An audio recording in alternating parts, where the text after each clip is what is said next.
Hey guys WhatsApp, thank you so much for watching মুসলিম মিষ্টি। তো আজকে আমি আর আমার অ্যাসিস্ট্যান্ট যাচ্ছি এই সিজনে সেকেন্ড মুসলিম ব্রাইডকে সাজাতে।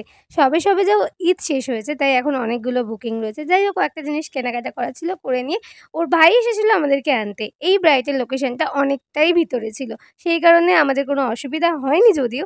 যাই হোক, আমরা ওখানে গিয়ে পৌঁছে গেলাম। পৌঁছে গিয়ে দেখি ভীষণ ভালোভাবে সাজিয়েছে বাইরেটা, খুব ভালো লাগছিল।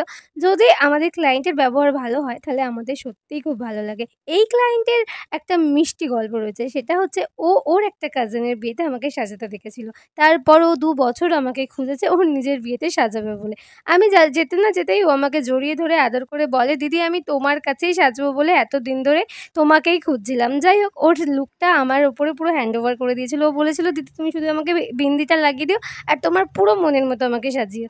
মানুষের এই স্পেশাল ডেটা যখন ওরা আমাদের উপর ছেড়ে দেয় সত্যিই খুব ভালো লাগে। আমি নিজের মনের মতো করে সাজিয়েছি। কেমন হয়েছে কমেন্টে অবশ্যই জানাবে। Thank you so much for watching. Love, love. দেখা হচ্ছে নতুন ভিডিওতে।